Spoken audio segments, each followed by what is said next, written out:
Iniciamos con la bendición del pasado año el inicio de este y además reflexionando sobre el tiempo, que es el fundamento de lo que el apóstol Pablo le escribe a aquella iglesia, relativamente joven iglesia de Tesalónica.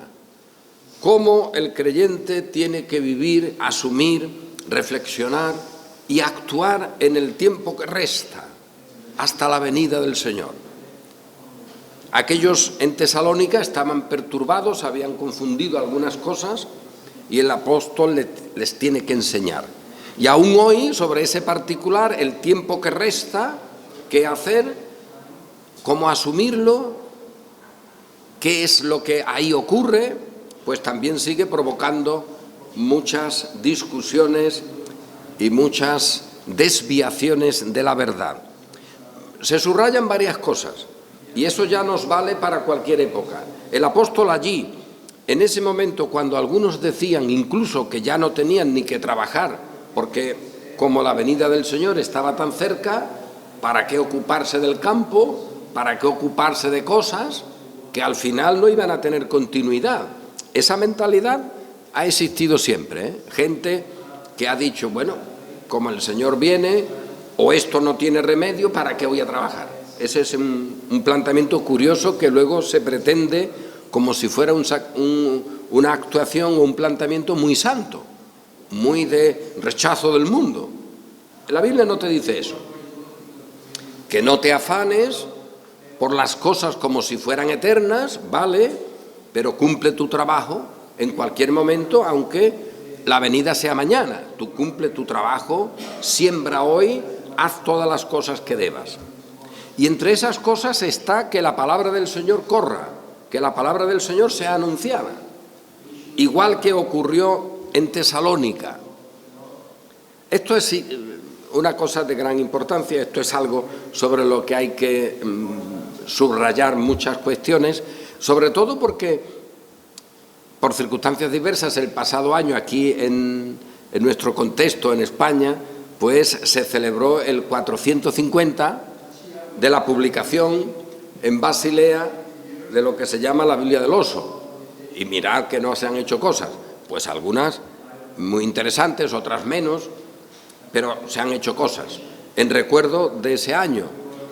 Y bueno, es la traducción de la Biblia, el planteamiento de esa traducción, de por qué traducirla, el trabajo que le costó a Casiodoro de Reina, y en esa seguimos este año porque, bueno, por circunstancias, como sabéis, diversas, en el contexto de Extremadura, pues se seguirá trabajando este año con Cipriano de Valera, que de alguna manera, bueno, pues tiene que ver también con no con la traducción, porque él no inicia eso, pero sí la revisión de la Biblia hasta el día de hoy.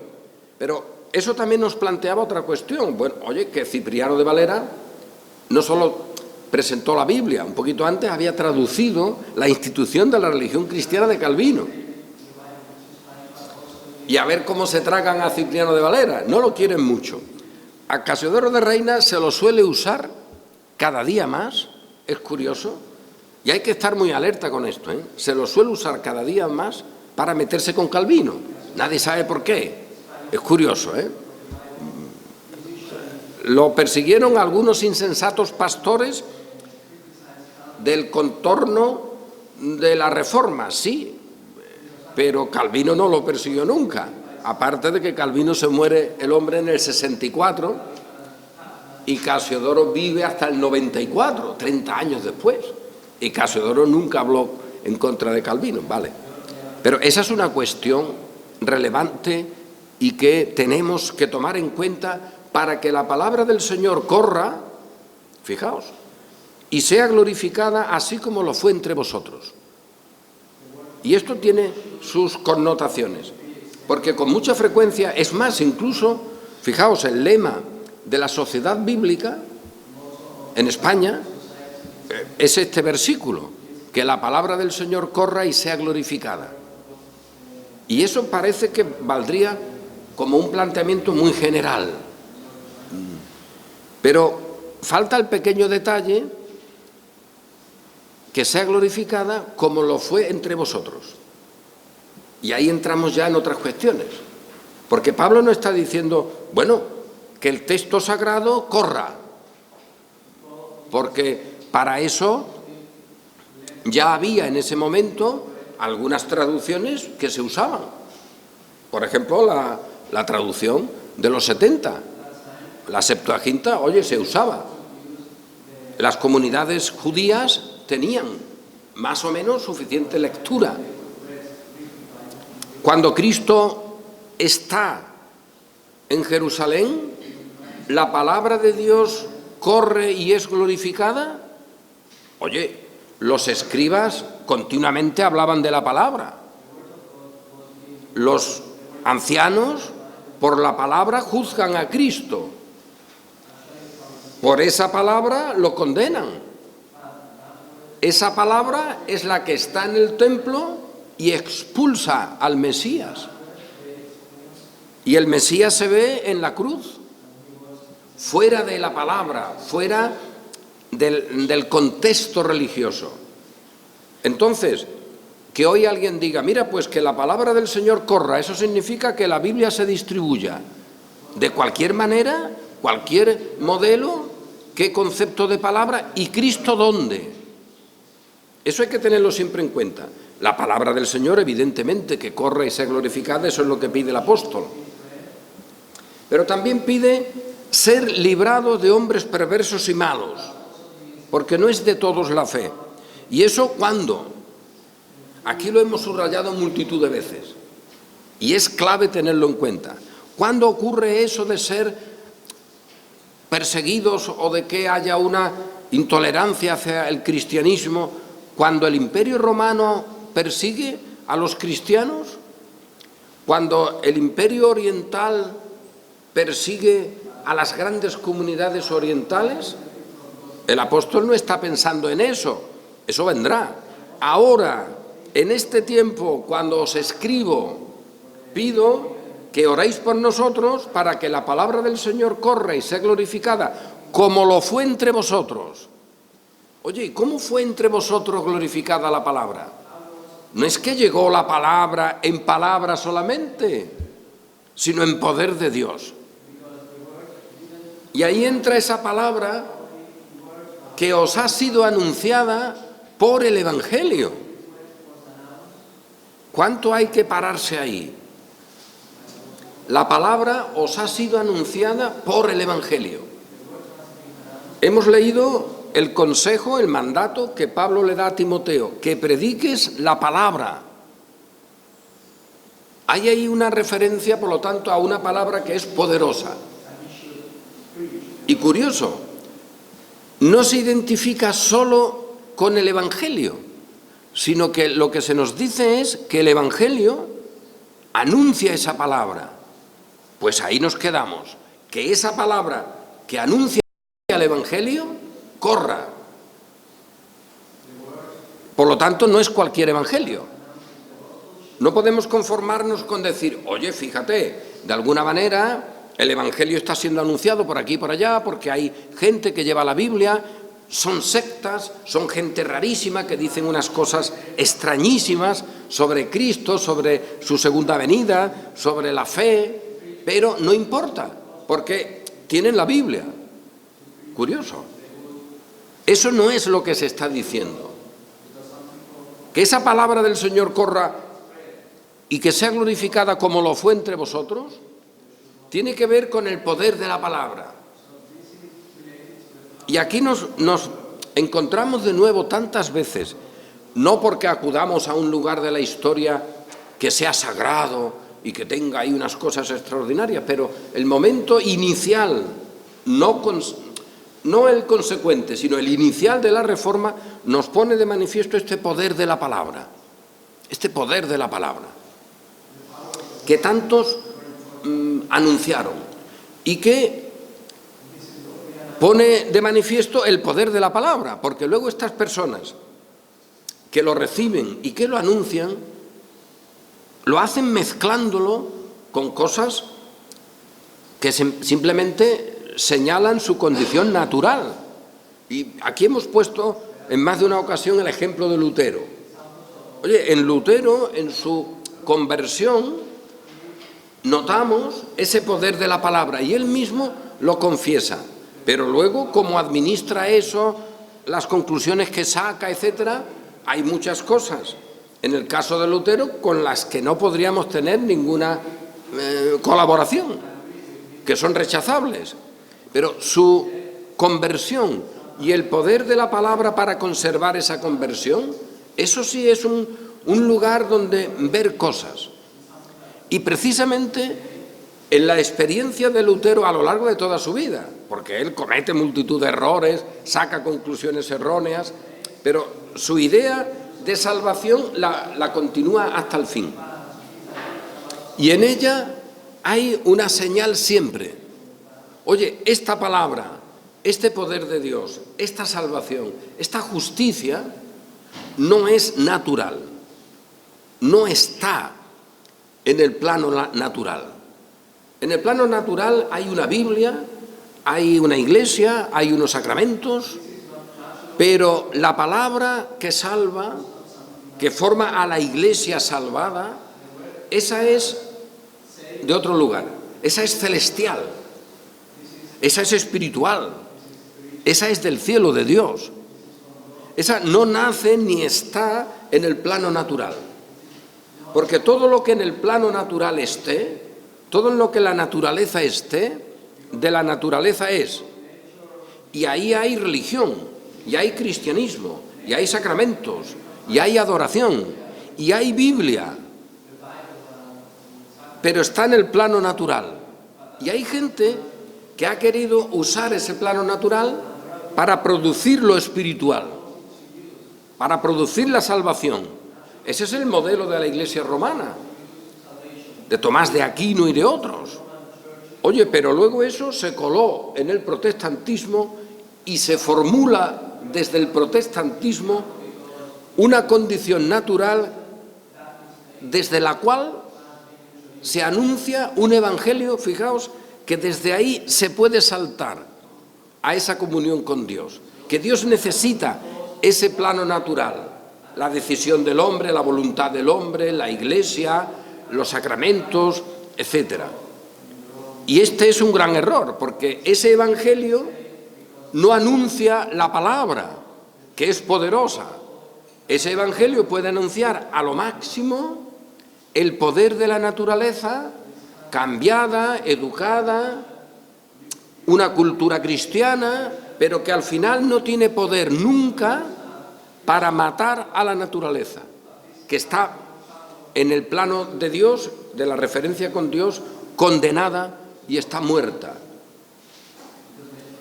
Desde la muerte no nace nada para matar a la muerte. Tiene que haber, ese es el mensaje de la palabra, esa es la palabra, tiene que haber una acción de Dios en la que el Mesías, haciéndose muerte y cogiendo todo lo que es condenación, todo lo que es natural de rebelión, en todos los sentidos, venza a la muerte. Pero eso no puede ser un producto natural, es de Dios, que lo ha hecho de esa manera, haciendo que el Mesías tome nuestra naturaleza y por lo tanto nuestra muerte, nuestra rebelión en todos los sentidos. Pero ya por ahí habría que pensar un poco y decir, oye, si Cristo el Mesías tomó todo lo nuestro y eso fue muerte, pues todo lo nuestro es muerte. ¿O hay algo nuestro que no sea muerte, que no sea natural, que no sea de rebelión? Porque si hubiera algo que no fuese de rebelión en nosotros, Cristo no hubiera necesitado tomarlo. Y ahí podríamos hacer una especie de gráfico. Oye, ¿qué no tomó de nosotros Cristo? ¿Qué había en nosotros que Cristo no necesitara hacerse pecado por nosotros? ¿Qué parte? Y el mundo romano, el mundo de la Iglesia de Roma te dirá, bueno, pues hay, mira, un elemento en la inteligencia, un elemento en la razón, porque ahí no hubo un descalabro total en el ser humano, sino que quedó un principio, que ese principio, como le ayude un poco la gracia, puede producir los frutos que sean agradables a Dios. Y ha habido siempre planteamientos de esta clase. Otros decían, no, la razón no, porque la razón esa está toda estropeada, pero te queda el sentimiento, te queda la voluntad, te queda el querer. Eso es muy típico del mundo evangélico hoy, el aceptar, el querer. Oye, si tú quieres, al final entonces ese querer no estaba estropeado. Cristo no tuvo que hacerse pecado en esa parcela. Vamos a ver, en esos dos planos, lo natural, lo que está sin Dios, aquello que tiene que ser tomado por Cristo para luego darle vida, ¿hay algo que no tuvo que tomarlo? ¿Algún aspecto de la razón, algún aspecto del sentimiento, algún aspecto de la edad? Porque algunos dicen, bueno, no, es con la edad con la que se produce la corrupción y el pecado, pero hay una edad inicial donde no está. Otra vez volvemos al dibujo. Oye, ¿qué tuvo que dejar en nuestra naturaleza Cristo porque era suficientemente válido? Todos diríamos, ahora, a una, pues no tuvo que dejar nada. Todo estaba condenado. Pero eso trae una consecuencia. Oye, ¿cómo anunciamos esto? El evangelio que anuncia la palabra, esa palabra que corra y sea glorificada como lo fue entre vosotros, ¿qué tiene que anunciar? Hombre, pues tiene que anunciar esto. Y al anunciar esto, ¿qué hacemos? Pues que nos quedamos con un Dios absoluto, soberano, que nos salva, como Él quiere, cuando Él quiere, en el tiempo que quiere. Y que este plano natural recibe la gracia y la salvación. Y ahí están los frutos de la cruz, que pasamos por ese medio natural ya redimidos. Y bien que en ese tiempo que resta, la condición natural de cada uno no ha desaparecido porque está aquí hasta que pasemos de esta situación presente, y eso le lleva al apóstol Pablo a decir, miserable de mí, ¿quién me librará de este cuerpo de pecado? Que está ahí, de esta condición natural, en la cual asumo que incluso conociendo la verdad, hay una naturaleza que me induce al pecado. Y eso es lo que lleva al apóstol a decir esas palabras que tanto caos teológico producen, que cuando peco, ya no peco yo, lo natural ya no es yo, sino el pecado que mora en mí, porque hay un yo que es Cristo, hay un yo que ha sido redimido, y esa condición la tenemos todos, un yo que está en Cristo y una realidad de rebelión que se conserva con nosotros, pero sabiendo que esa realidad de rebelión no triunfa, porque la palabra del Señor es por la que hemos sido resucitados. Y ahí volvemos a esa idea de palabra. Oye, que ya lo dice el bueno de Pedro, las cosas que uno puede encontrar en la naturaleza, algunas pueden ser aparentemente muy buenas, y ahí están los sentimientos humanos, los conceptos humanos en los que el apóstol Pablo llega a decir que uno puede entregar su cuerpo para ser quemado, dar todo lo que tenga para los pobres. Bien, pero eso, dice Pedro, es como la flor de la hierba. Al final, 3 días con un poco de brillo, pero eso se seca. Sin embargo, el evangelio corra. Por lo tanto, no es cualquier evangelio. No podemos conformarnos con decir, oye, fíjate, de alguna manera el evangelio está siendo anunciado por aquí y por allá, porque hay gente que lleva la Biblia, son sectas, son gente rarísima que dicen unas cosas extrañísimas sobre Cristo, sobre su segunda venida, sobre la fe, pero no importa, porque tienen la Biblia. Curioso. Eso no es lo que se está diciendo. Que esa palabra del Señor corra y que sea glorificada como lo fue entre vosotros, tiene que ver con el poder de la palabra.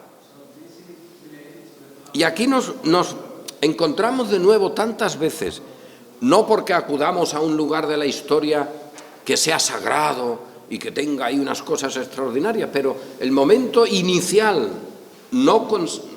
no el consecuente, sino el inicial de la Reforma, nos pone de manifiesto este poder de la palabra,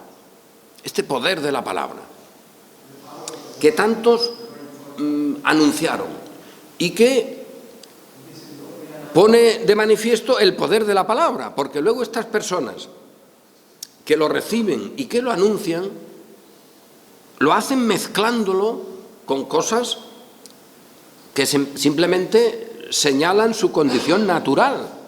Y aquí hemos puesto en más de una ocasión el ejemplo de Lutero.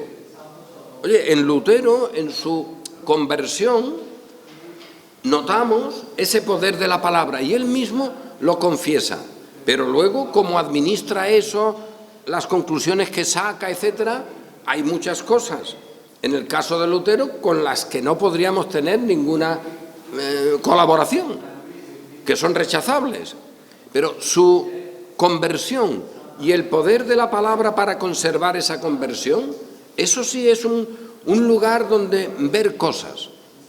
Y precisamente en la experiencia de Lutero a lo largo de toda su vida, porque él comete multitud de errores, saca conclusiones erróneas, pero su idea de salvación la continúa hasta el fin. Y en ella hay una señal siempre. Oye, esta palabra, este poder de Dios, esta salvación, esta justicia no es natural, no está en el plano natural. En el plano natural hay una Biblia, hay una iglesia, hay unos sacramentos, pero la palabra que salva, que forma a la iglesia salvada, esa es de otro lugar, esa es celestial, esa es espiritual, esa es del cielo de Dios.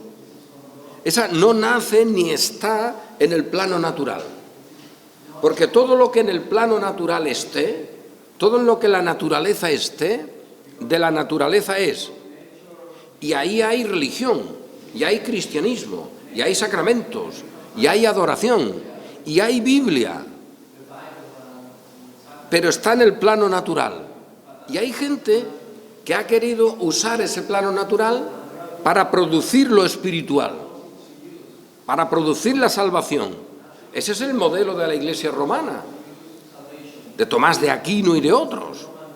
Oye, pero luego eso se coló en el protestantismo y se formula desde el protestantismo una condición natural desde la cual se anuncia un evangelio, fijaos, que desde ahí se puede saltar a esa comunión con Dios, que Dios necesita ese plano natural, la decisión del hombre, la voluntad del hombre, la iglesia, los sacramentos, etcétera.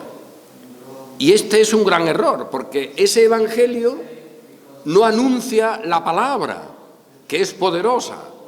Ese evangelio puede anunciar a lo máximo el poder de la naturaleza cambiada, educada, una cultura cristiana, pero que al final no tiene poder nunca para matar a la naturaleza, que está en el plano de Dios, de la referencia con Dios, condenada y está muerta. Desde la muerte no nace nada para matar a la muerte. Tiene que haber, ese es el mensaje de la palabra, esa es la palabra, tiene que haber una acción de Dios en la que el Mesías, haciéndose muerte y cogiendo todo lo que es condenación, todo lo que es natural de rebelión, en todos los sentidos, venza a la muerte. Pero eso no puede ser un producto natural, es de Dios, que lo ha hecho de esa manera, haciendo que el Mesías tome nuestra naturaleza y por lo tanto nuestra muerte, nuestra rebelión en todos los sentidos. Pero ya por ahí habría que pensar un poco y decir, oye, si Cristo el Mesías tomó todo lo nuestro y eso fue muerte, pues todo lo nuestro es muerte. ¿O hay algo nuestro que no sea muerte, que no sea natural, que no sea de rebelión? Porque si hubiera algo que no fuese de rebelión en nosotros, Cristo no hubiera necesitado tomarlo. Y ahí podríamos hacer una especie de gráfico. Oye, ¿qué no tomó de nosotros Cristo? ¿Qué había en nosotros que Cristo no necesitara hacerse pecado por nosotros? ¿Qué parte? Y el mundo romano, el mundo de la Iglesia de Roma te dirá, bueno, pues hay, mira, un elemento en la inteligencia, un elemento en la razón, porque ahí no hubo un descalabro total en el ser humano, sino que quedó un principio, que ese principio, como le ayude un poco la gracia, puede producir los frutos que sean agradables a Dios. Y ha habido siempre planteamientos de esta clase.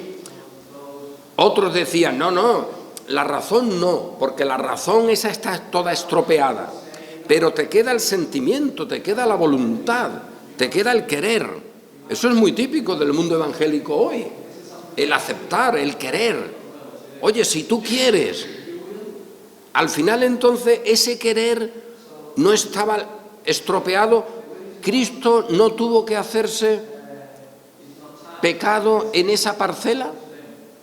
Vamos a ver, en esos dos planos, lo natural, lo que está sin Dios, aquello que tiene que ser tomado por Cristo para luego darle vida, ¿hay algo que no tuvo que tomarlo?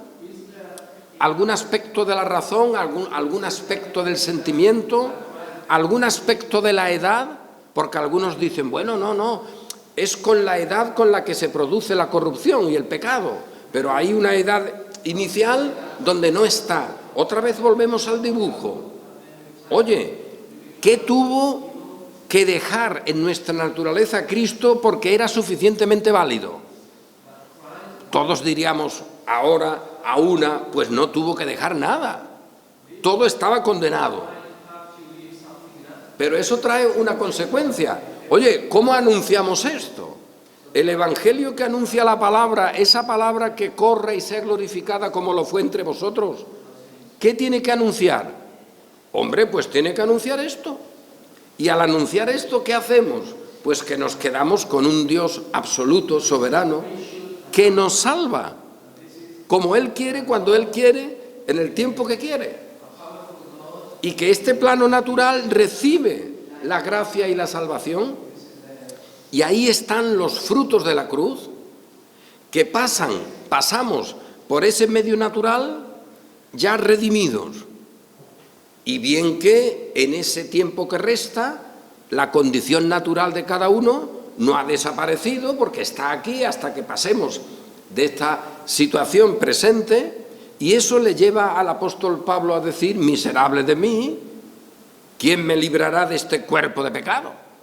Que está ahí, de esta condición natural, en la cual asumo que incluso conociendo la verdad, hay una naturaleza que me induce al pecado.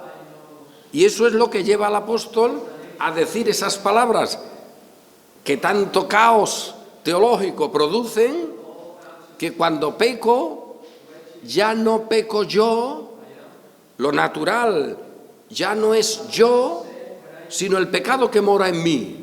Porque hay un yo que es Cristo, hay un yo que ha sido redimido. Y esa condición la tenemos todos. Un yo que está en Cristo y una realidad de rebelión que se conserva con nosotros. Pero sabiendo que esa realidad de rebelión no triunfa. Porque la palabra del Señor es por la que hemos sido resucitados. Y ahí volvemos a esa idea de palabra.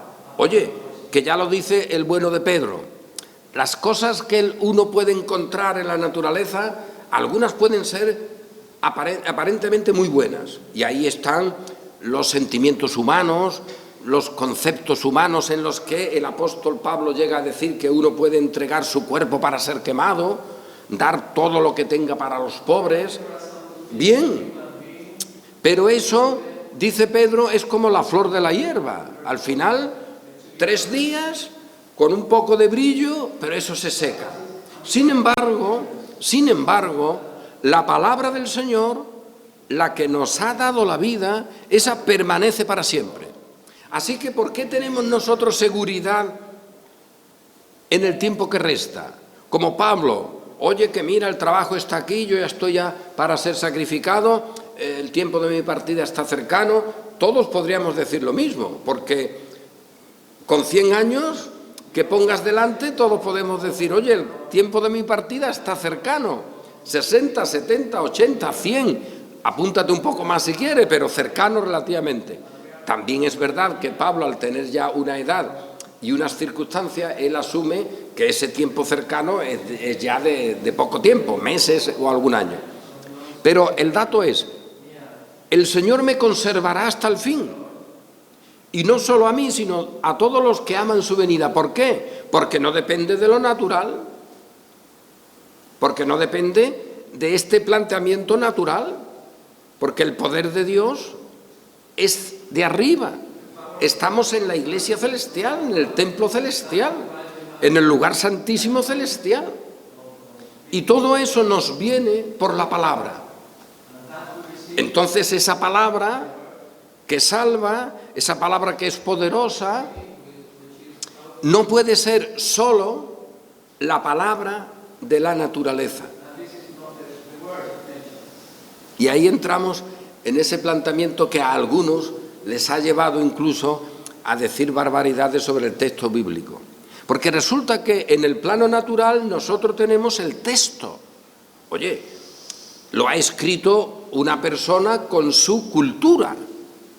La ha escrito y lo ha escrito durante mucho tiempo pues en formatos diversos, unas veces en unas tablitas de barro, otras veces en unos papiros, y eso es natural, eso es de la naturaleza. Y que eso se escriba, pues se escribe con números que son de la naturaleza, no son angélicos, no son espirituales en el sentido de que no tengan forma, tienen un formato material. Y algunos han querido reducir la escritura a ese formato material. Y entonces nos encontramos, y cuántas veces aquí lo tenemos que advertir, con estos planteamientos equívocos en el mundo cristiano. Porque unos dicen, evidentemente, hijo, este formato es material. Y resulta que ahora yo me encuentro con que hay una copia, por ejemplo, del profeta Jeremías, que hay un trozo de un capítulo que le faltan unos versículos.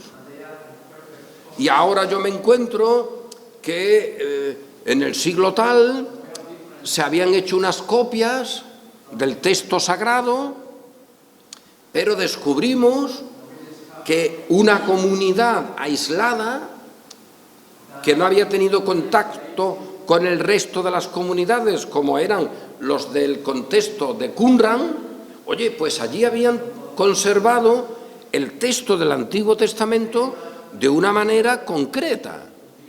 Y ahora yo tengo, pues prácticamente más de 1000 años posteriores, y resulta que estos textos no son exactos, algo ha fallado. Entonces tengo que darle valor a esos que se conservaron allí y que no tuvieron contacto con otros grupos. Vale, pero ¿eso qué significa? Significa que el aspecto material es tremendamente problemático. Aunque, por otra parte, podamos decir, oye, ahora en el presente hay tanto material que podemos sacar conclusiones, que sabemos que este versículo en tal documento se escribe con este matiz, no importa. Pero algunos dicen, puesto que el aspecto material, donde la palabra nos ha llegado, es imperfecto, la palabra es imperfecta. La palabra de Dios se la ha reducido a que sea poderosa en tanto que su forma material lo sea. Y estaremos de acuerdo en que muchas veces la defensa, la apologética cristiana va por ahí. La Biblia, el libro de los libros, qué poesía más hermosa, tiene de todo. Sí, pero ¿es ese su valor? ¿Haremos salvación de alguien porque tenga una poesía hermosa que otras veces no es tan hermosa, sencillamente es una poesía por ahí, o sea que tampoco... Y oye, y los escritores escribían de una manera como podían. Es decir, el aspecto material no es el que califica a la palabra poderosa para salvar. El Evangelio, por lo tanto, cuando anunciamos el Evangelio, nosotros no estamos anunciando una palabra con un formato material extraordinario, que también, porque sencillamente es un formato relativo, con dificultades y con problemas. Pero han sacado esa siguiente conclusión. Como la palabra en su aspecto material es problemática, el poder de Dios en su revelación, en su palabra de salvación, es problemático y es relativo. Y es algo que tenemos que medir, pues, por la poesía, por el tiempo, etcétera. Eso hay que rechazarlo. Pero luego están otros grupos evangélicos que te dicen, no. La palabra de Dios es poderosa porque el formato es infalible, porque el formato es perfecto. Y hacen un arreglo imposible para que el formato sea perfecto. Miren, no es perfecto, pero si no lo es. Y es el mismo argumento. Puesto que no es perfecto, unos dicen, la palabra no lo es. Y otros dicen, para que la palabra sea perfecta, sea infalible, el formato, la historia, lo natural tiene que serlo. Pues no.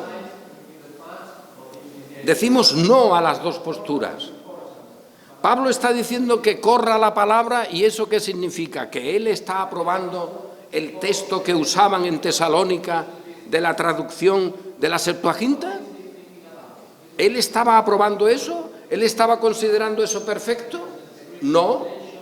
Cuando Cristo le dice a los judíos que investiguen las Escrituras, etcétera, ¿él está pensando en que la traducción de la Septuaginta que usaban era perfecta? Si no lo es, si se demuestra que no lo es.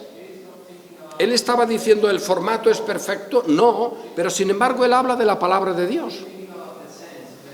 Y Pablo igualmente, cuando le dice a su colaborador, oye, que desde la niñez has sabido las Sagradas Escrituras, ¿eso significa que esas escrituras que él había leído tenían un formato perfecto? Pues no. Y entonces nosotros, y en la Reforma se proclamó y nosotros proclamamos, oye, la palabra de Dios es anunciada por un formato mediocre, por predicadores con su circunstancia, pero la palabra del Señor es perfecta y esa es de Él con sus elegidos. Esa es de Él con sus elegidos. El medio es el anuncio, el medio es la lectura, el medio es la predicación, el medio es el consejo de un hermano, miles de cosas. Y la Iglesia tiene el deber principal de la predicación.